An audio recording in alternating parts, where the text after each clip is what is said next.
Last week, if you were here, we talked about why artists struggle to monetize from their creative works. And this is going to be one of those conversations that is always going to be ongoing. There's always going to be a struggle in some capacity to monetize because it deals with so many factors that's outside of our control. And it's something that people tend to struggle with, in the creative space.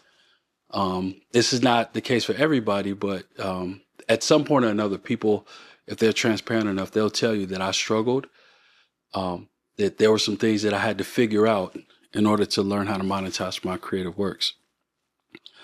So at the beginning, we're all in the building stages. And even if outside of the building stages, there are cycles that come into play where we have to rebuild and we have to create a sustainable living. So for this episode, I want to talk about 3 ways that artists can monetize from their creative works and begin to grow and build out their business and grow their audience. So these are tips that I think is going to be relevant, not just for now, but for the foreseeable future, especially over the next couple of years. We do understand that technology plays a role in monetization and just how we position our business. But I think these strategies are going to be here for a little while. So as a creative, number 1, you want to adopt a direct-to-fan strategy. What is this? It's an approach where creators bypass traditional gatekeepers like record labels or large studios or directly engage with their fans through online platforms and other channels to build a loyal following. The goal is to offer personalized interactions and direct access to the creative works to build a closer relationship with your audience. Why does this work? Selling directly to fans gives you complete control of your revenue potential and maximization of profits. That is probably the number one reason why this strategy is very relevant and important.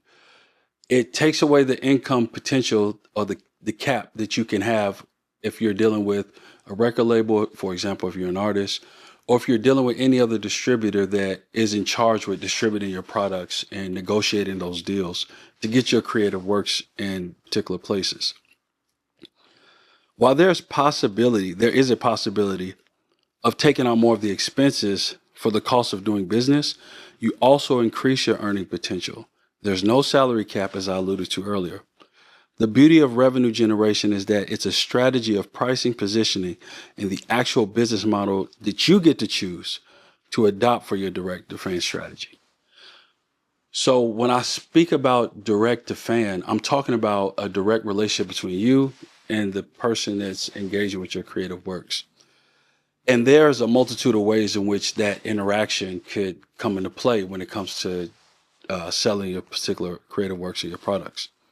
So you have a few things. You can sell actual products, actual merchandise. If you're an artist, you can sell vinyl. You can sell clothing. You can sell CDs. You can sell cassette tapes, those vintage art items, if you will. You can have a service-based approach, whereas that obviously you're talking about concerts. You're talking about different interactions, which causes you to actually exchange time to be able to deliver that service. And then my favorite is the monthly recurring choice, which is entitled MMR. So it's monthly recurring revenue. This is when you have individuals sign up for a service that occurs over time, for example, each month, and there's a set price each month that that individual will pay for. There's a lot of benefits to that. Number 1, obviously, the benefit is you can calculate and you can understand how much revenue you actually generate. And it keeps you from having to position yourself to constantly try to make a sale with said consumer or customer. And it allows you to put them on a recurring revenue basis, which allows you to strengthen the relationship over time through different things that you offer within that monthly recurring revenue service. So the intrinsic value of this is people feel supported. People feel more connected when they can purchase directly from the artist. People love supporting and making them feel connected to the artist that on a deeper level when it's direct. We get to do business with people, not logos or names or any other aesthetics presented by the company. It may help in our presentation, but it's us at the end of the day that people connect with. So that's the direct to fan strategy. That's the initial benefit, is that it strengthens the interaction. It strengthens the connection. It's no middleman. It's no one in between you and your particular customer or consumer. And it allows you to cultivate and create and design that experience for the customer however you like when it's a direct to fan approach. So one thing to keep in mind is that merchandise and digital sales make up about 35% of independent artists' total income. That's from the from the Media Research 2023. So 35% of your income will come from merchandise. So if you position yourself with a direct to fan approach, you get to keep the majority of that 35% revenue outside of expenses and the cost of doing business. So another thing that's really great about this strategy is, number one, you can set up a store immediately. You can set up a store, preferably one that gives you complete access and control of the data. So my personal favorite is Squarespace. That's the one that I use for my artist website. It has all of the capabilities you need to build out a store, to sell merchandise and fulfill orders to fans of your creative works. That's number one. Number two, you get to offer exclusive and limited edition items. With that direct to fan approach, you get to cultivate and create the items that you get to sell. And it's, again, there's no middleman. It's direct to the consumer. And then also it allows you to focus on bundled digital and physical product experiences. So I think just to take a step back, you get to develop and create any experience that you want for your consumer, whether it's that if you were dealing with a third party, they may already have a particular way in which they navigate between themselves and the customer. So you may not have as much control or as much autonomy on the products that you can design and create and the experience that you can deliver. And then you can focus on direct contact strategies like email or SMS marketing to drive sales.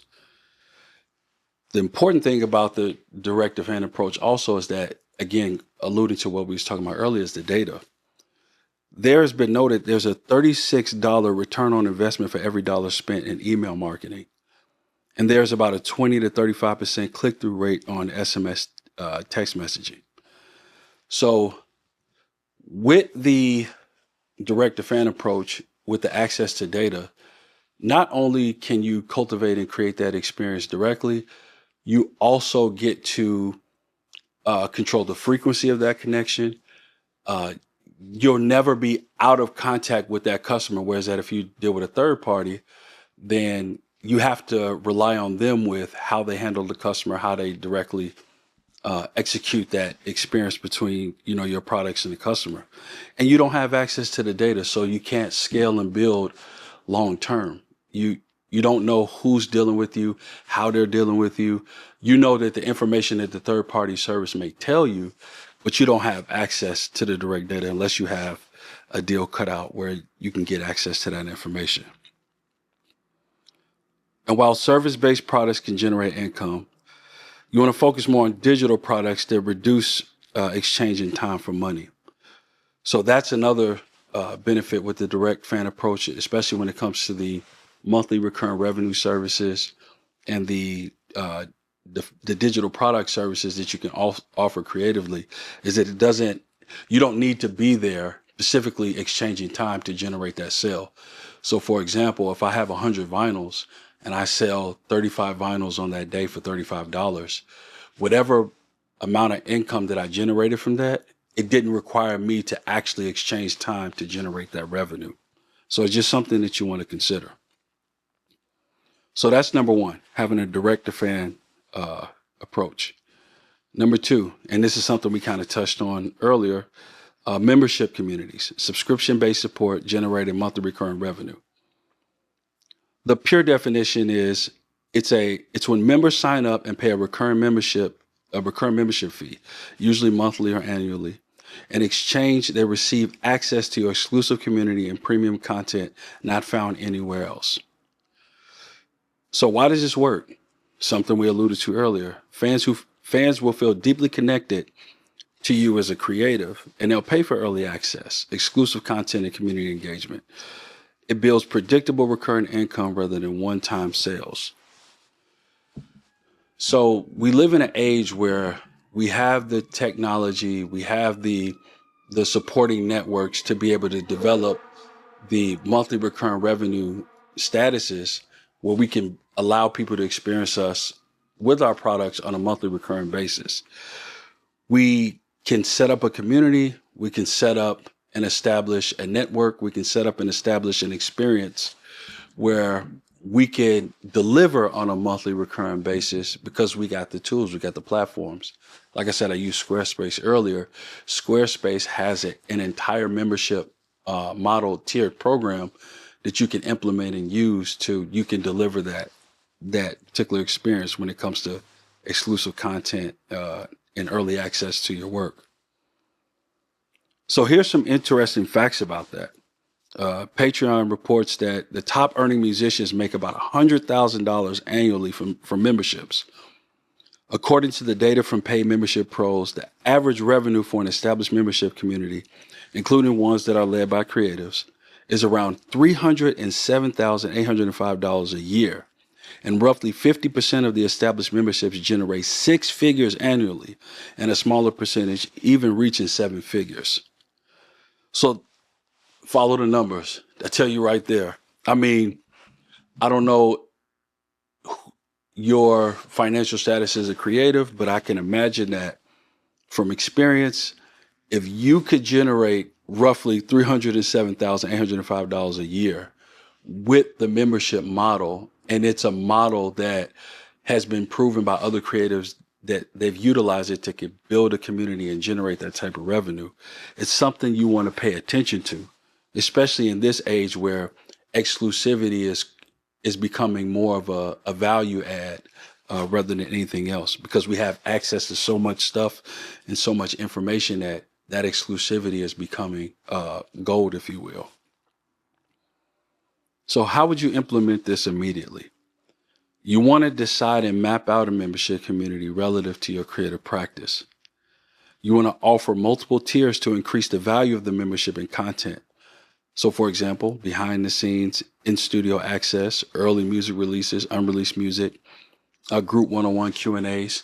Those are different value adds to the membership community. And within those particular value adds, you can align them in any particular tier. Obviously, the higher the tier, the more the price, because you have more access to more content that you won't get in the lower tiers. And you can decide however you want to align those value adds within those tiers. It's totally up to you. So you want to scale up to add more value within the membership over time. So what does that mean?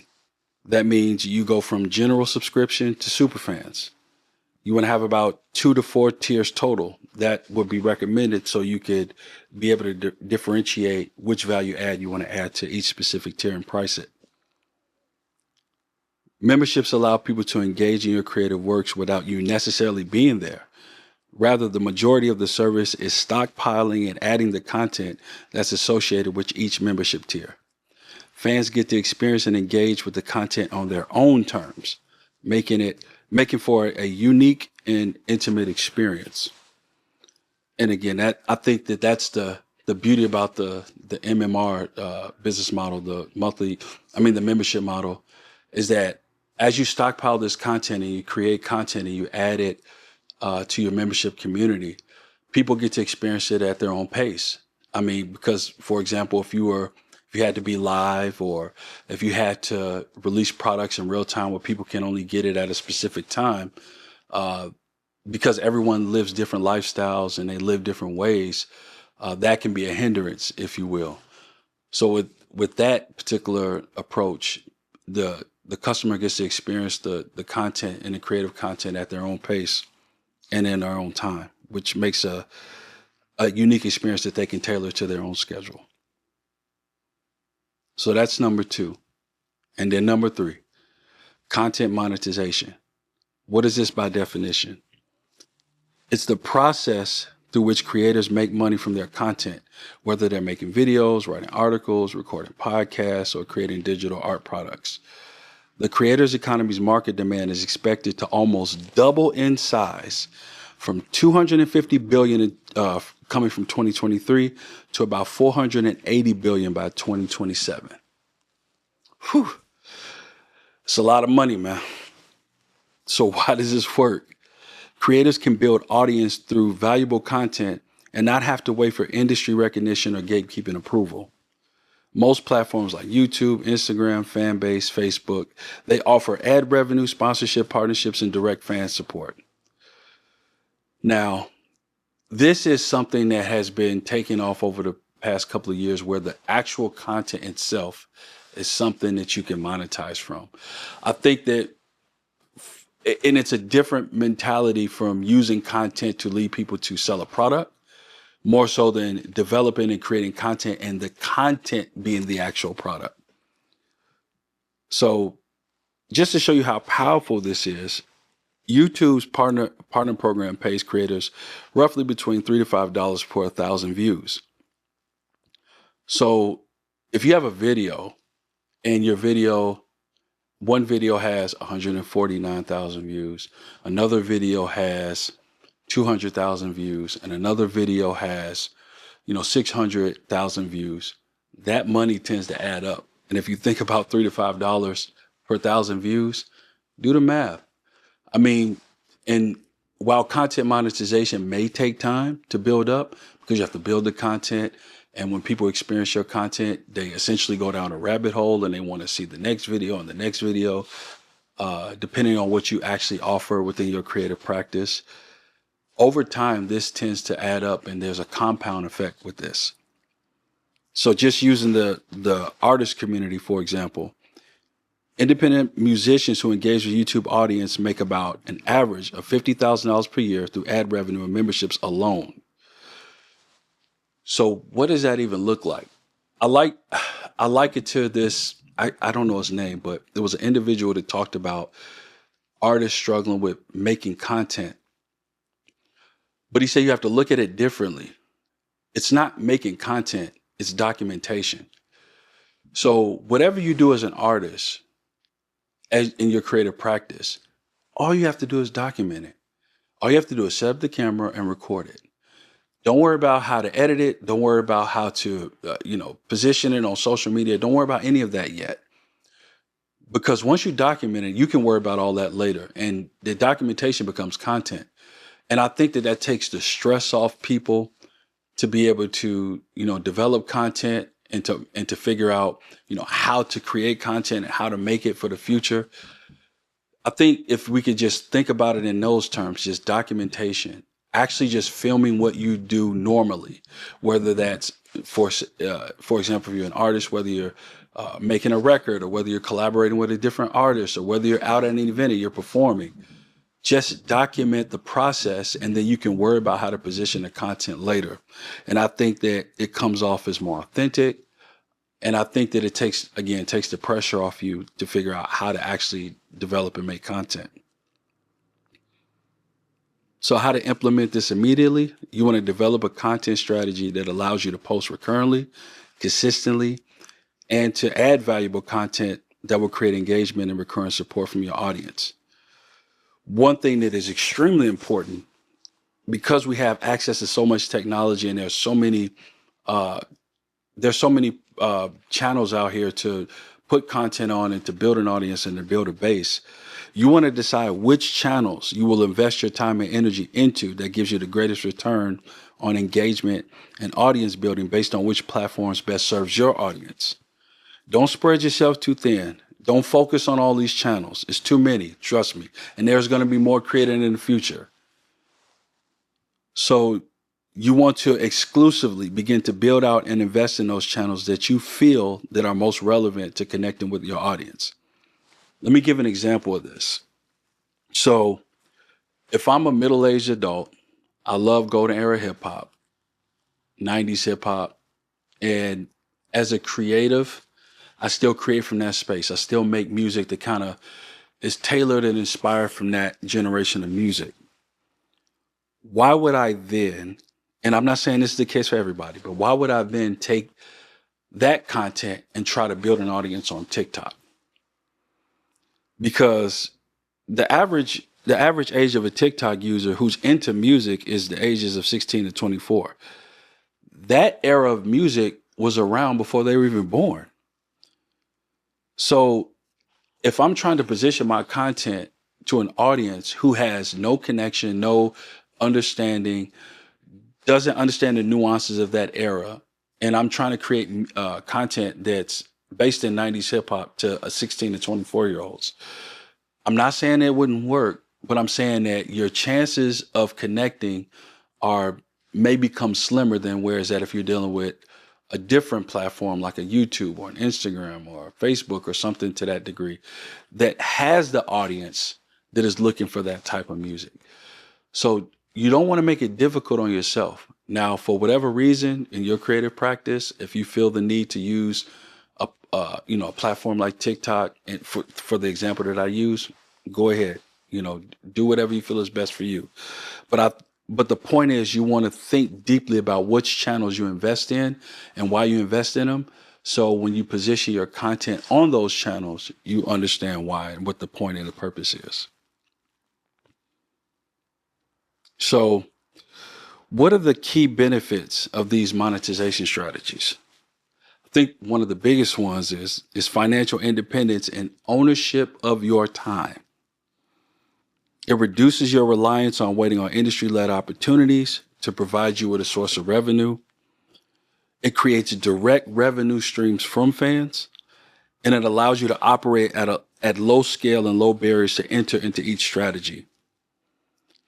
So I know we like to think about when we implement our strategies, we want everything to be right, we want everything to be perfect, but it's never going to be perfect. It's never going to be right. You're going to learn along the way. It's important to have a plan, but it's also just as important to just begin and to know that as you begin, you'll learn and grow along the way. You want to start with the technology you have and scale up. And just like I recently said, while planning is essential, don't overplan. Most of what we need to learn will be learned through trial and error. There is no destination or place you need to get to in order to start. And you can begin making impact with your creative practice today. I don't care if it's a $7,000 Sony type camera or if you're starting with your iPhone 15. You do what you can do until you can continue to grow and scale up. Starting and beginning is more important than trying to figure out and guessing and wondering if it's even possible. So that's number one. Another key benefit, career longevity and stability. Recurring revenue models like subscriptions and memberships, they ensure consistent income that you can factor into your business. There's less time spent on servicing and more time spent on creating. You collapse time, and then you also don't have an income ceiling. And I think that that's the misconception of building your business and monetizing from your creative works, because it takes time. And it's very easy to do something in your creative practice. You implement a strategy and you're like, it's not working because it takes time. And you may not see the intrinsic value right away. You may not see the monetary value right away. But if you keep going and you keep staying consistent and you don't stop and you have unwavering faith, it'll come to pass. And then number 3, you build stronger loyalty and engagement from supporters, leading to deeper connections to your creative works. Fans who invest directly in the artist feel more connected. It's personal. It's a joy to invest in their direct interests in creative works that reflect them. You create personal engagement that leads to lifelong supporters that goes beyond this transactional experience, but rather a transcending experience. And it's intentional relationship building. And in this way, it converts people into being consistent supporters for years to come.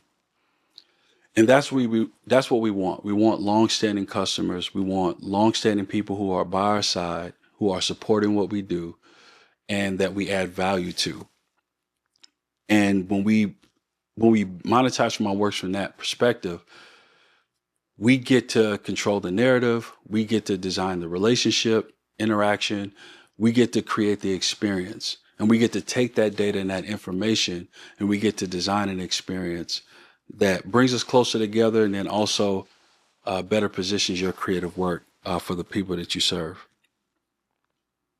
So you want to begin today. You want to implement these strategies right now. You want to begin to implement them as soon as possible so you can start monetizing from your creative works. And building and scaling a business through your creative practice is the most rewarding experience, man. You literally get to rely on and take care of yourself through your creative works. It becomes an asset that helps other people, and it strengthens our creative economy. It will take time, but it will be time spent well, taking you into the direction of your life that you truly desire to go, and not anywhere else that doesn't bring long-term fulfillment, purpose, and satisfaction.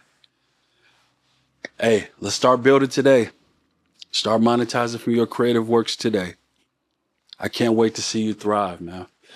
Believe in yourself, have faith, and work hard, and trust God, and know that everything that you do, and you do it from a pure place, an honest place, it will connect with people, and it will help people beyond anything you can ever imagine. Just a matter of time. Just got to stay consistent. Keep going. So that's all that I have for today. Thank you for spending this time with me. I'm Neak. See you next week. Be blessed.